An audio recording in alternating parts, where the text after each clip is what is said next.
আসসালামু আলাইকুম সুপ্রিয় শিক্ষার্থীবৃন্দ, যারা এবছর এসএসসি পরীক্ষা দিয়েছো এবং এইচএসসি পরীক্ষার জন্য প্রস্তুতি নিচ্ছ দেশের স্বনামধন্য প্রতিষ্ঠানের জন্য, তাদের জন্য আজকে আমার প্রথম ক্লাস ইংলিশ। এবং এই বিষয়টা হচ্ছে বিগত সনে যে সকল প্রশ্ন হয়েছে এই সকল কলেজ থেকে সেখান থেকে নেওয়া কিছু প্রশ্ন এবং সলিউশন। চলো এখন আমরা শুরু করি। এখানে আছে একটি প্রশ্ন আছে, সেটা হলো fill in the blanks. It is dangerous dash in the pain. এখানে হচ্ছে চারটা অপশন দেওয়া আছে, সেটা হলো রাইট ফর্মস অফ ভার্বের বিষয়। সেটা এ নাম্বার আছে drove, B drive, C to drive, D driven. তাহলে কোনটি হতে পারে? এটা হচ্ছে কোনো অ্যাডজেক্টিভের পরে যদি কোনো ভার্ব আসে সেটা হলে টু যুক্ত হয়, এই নিয়মটা আছে। তাহলে আমরা কয় নাম্বারে আনসারটা পাচ্ছি? সি নাম্বারে। তাহলে দেখা যাক। ওকে, এখন উত্তর আসছে টু ড্রাইভ।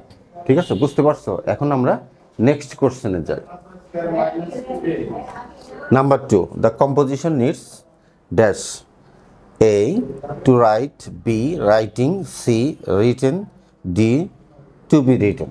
এখানে চারটে অপশন আছে, কোনটা ঠিক হবে? এটা হচ্ছে দ্য কম্পোজিশন নিডস ড্যাশ। এখন হচ্ছে এই সেন্টেন্সটা কি হবে, অ্যাক্টিভ হবে না প্যাসিভ হবে, সেটা আমাদের বুঝতে হবে। সেটা হচ্ছে এটা হবে হলো, যেহেতু দ্য কম্পোজিশন সাবজেক্টই নিজে কাজ করতে পারে না অবশ্য, তাই এটাকে করা হয় এরকম বোঝায় যে সাবজেক্ট এখানে মূল বিষয় না, এটা কাজটা হয়েছে, এটাই হলো মূল বিষয়। দ্য কম্পোজিশন নিডস, তাহলে আমরা এখানে প্যাসিভ অর্থ ব্যবহার করতে হবে। যদি আমরা লিখি যে এইভাবে, যে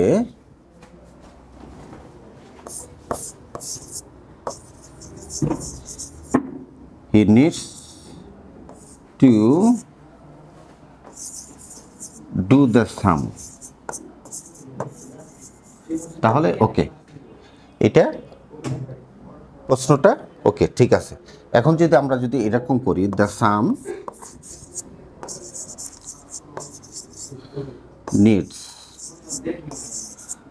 নিডস টু, তাহলে আমরা কি ডু তো হয় না, তাহলে কি হবে? To be done. ঠিক আছে, বিষয়টা হচ্ছে এটা, অর্থাৎ সাবজেক্ট যেটা কাজ করতে পারে সেটা অ্যাক্টিভ হবে, আর সাবজেক্ট যখন কাজ করতে পারবে না তাকে করা হবে, সেটা হলো প্যাসিভ। তাহলে আমরা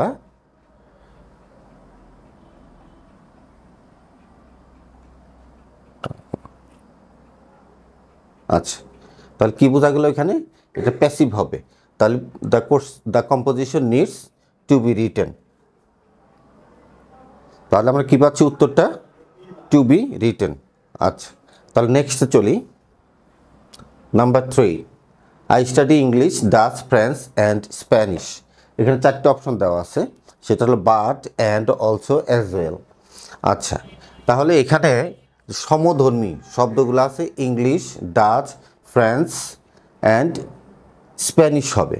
সেটা হচ্ছে একই জাতীয় যদি শব্দ পরপর যুক্ত হয়, শেষের শব্দ দুটির মধ্যবর্তী স্থানে বাট ব্যবহার করতে হয়। আর যদি বিপরীত হতো তাহলে আমরা অ্যান্ড ব্যবহার করতে হয়, তাহলে আমরা বাট ব্যবহার করতে পারতাম যদি এটা বিপরীত হতো। কিন্তু এখানে সমধর্মী, যার জন্য এখানে উত্তরটা হবে বি। আচ্ছা, উত্তর পাওয়া গেল বি, অ্যান্ড। এখন নেক্সটে চলি আমরা। Number 4, it was urgent that he dash her immediately. তাহলে এখানে রাইট ফর্মস অফ ভার্বের বিষয়টা আসছে, সেটা হচ্ছে কল, কলিং, টু কল। তাহলে কোনটা হতে পারে? একটা নিয়ম আছে যে দ্যাট ক্লোজের আগে যদি অ্যাডজেক্টিভ থাকে, এই ধরনের অ্যাডজেক্টিভ যেমন আর্জেন্ট, ম্যান্ডেটরি, ইম্পর্টেন্ট, তাহলে পরবর্তী সাবজেক্টের পরে যে ভার্বের ফর্মটা হবে সেটা হচ্ছে বেস ফর্ম হবে, অর্থাৎ এখানে কোনো এস, ইএস, আইএনজি কোনো কিছু যুক্ত হবে না। তাহলে আমার এটা কি পাওয়া গেল? এটা উত্তরটা পাওয়া গেল বি, কল। আন্ডারস্ট্যান্ড? বুঝতে পারছো? ঠিক আছে, এখন আমরা যাই নেক্সটে, 5 number. If we had known earlier we dash him. তাহলে এটা হলো কন্ডিশনাল থার্ড কন্ডিশনাল, অবশ্যই তোমাদের জানা আছে থার্ড কন্ডিশনালে ইফ যুক্ত অংশে থাকে হলো past perfect tense had known. তাহলে দ্বিতীয়টা আসে কি, দ্বিতীয়টা সাবজেক্ট পরে আসবে হলো উড হ্যাভ অথবা কুড হ্যাভ অথবা মাইট হ্যাভ ভার্বের থার্ড ফর্ম। সেই হিসাবে এখানে উত্তরটা আমাদের কি লাগবে, D number, would have said. Okay, next. আচ্ছা, এই একই পূর্ববর্তী কোশ্চেনের মতো এটা, যে if we had known earlier we'd has him. তাহলে এখানে শুধু ভার্বটা চেঞ্জ হয়েছে, helping would have helped, helped to help. তাহলে কোনটা আসতে পারে এখানে, কোনটা হতে পারে, সেটা হচ্ছে এটা ইফযুক্ত থার্ড কন্ডিশনাল ইফযুক্ত অংশটুকু পাস্ট পারফেক্ট হলে দ্বিতীয় অংশটুকু উড হ্যাভ অথবা কুড হ্যাভ অথবা মাইট হ্যাভ যুক্ত করে ভার্বের থার্ড ফর্ম। তার উত্তরটা আমাদের কি পাওয়া যাবে, এখানে পাওয়া যাবে number B, would have helped. Okay, would have helped. এখন আমরা নাম্বার 7-এ যাই। Number 7, each of them dash component. এখানে অপশন আছে each, are, am, have. Okay, তাহলে এখানে দেখা যাচ্ছে কি এখানে কোনটা বসাবো, এখানে একটা হলো সিঙ্গুলার ভার্ব, এটা প্লুরাল, এটা আয়ের পরে বসে, এটা হলো হ্যাভ ভার্ব, আর তিনটা হলো একই বি ভার্ব। বি ভার্বের মধ্যে একটি বসবে, সেটা হলো যে প্রিপজিশনের পূর্বে যে অংশটি থাকবে সেটা সিঙ্গুলার হইলে সাবজেক্টের ক্ষেত্রে সেটা যদি সিঙ্গুলার হয় তাহলে এটাকে ভার্ব ও সিঙ্গুলার আনতে হয়। তাহলে ওই হিসাবে এখানে উত্তরটা হচ্ছে ইজ, সিঙ্গুলার ভার্ব। দেখি আমরা, is number A, answer is. চলো নেক্সটে যাওয়া যাক, সেটা হচ্ছে 8, he called me dash the recipient's room of Mister Kamal's. তাহলে এখানে প্রিপজিশন দেওয়া আছে 4টি, সেটা হচ্ছে ইন, টু, ফর, উইথ। তাহলে কোনটা বসে, ইন কোথায় বসে আমরা জানি, ইনটা বসবে, ইন বসে কোথায়, কোনো কিছুর মধ্যে, বিষয়ে, হ্যাঁ, ইত্যাদিতে। যেমন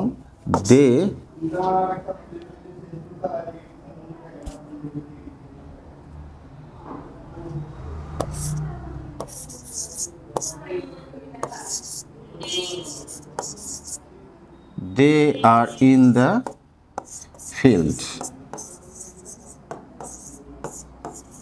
ওকে, তাহলে মধ্যবর্তীতে ইন হয়।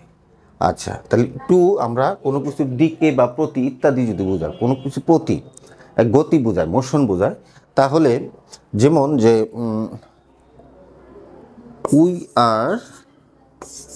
উই ওয়ার ইনভাইটেড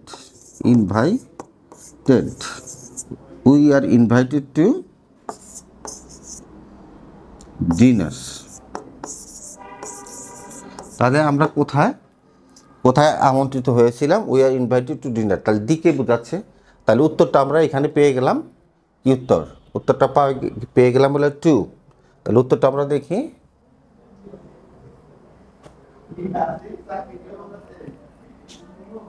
আচ্ছা, উত্তরটা পাওয়া গেল 2, কারণ এটা দিকে, হি কল্ড মি, সে আমাকে ডেকেছিল, কোন দিকে, to the recipient's room of Mister Kamal's.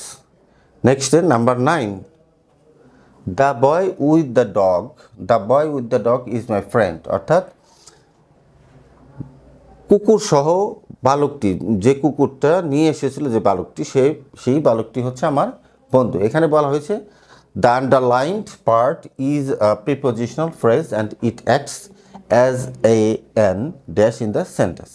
তাহলে যদিও এটা প্রিপজিশনাল ফ্রেজ, কারণ প্রিপজিশন দিয়ে শুরু হয়েছে, কিন্তু এখানে অ্যাক্টস মানে কাজ করছে কিভাবে, কি ফ্রেজ হিসাবে কাজ করছে, তখন আমরা দেখি বয়টা হচ্ছে নাউন।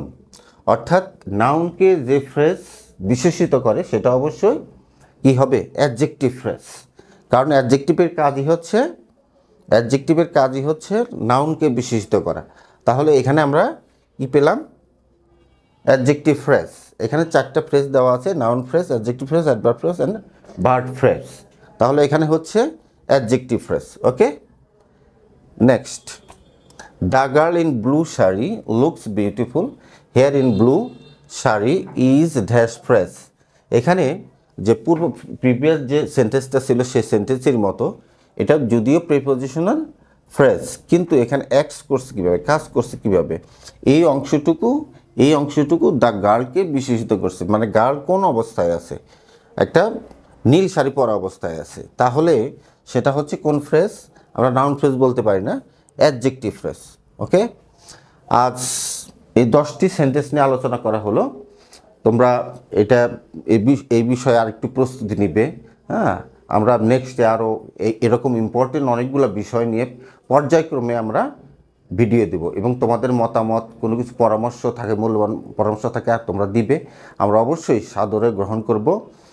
ঠিক আছে, আজ এই পর্যন্তই। নেক্সট ভিডিওর জন্য আল্লাহ হাফেজ।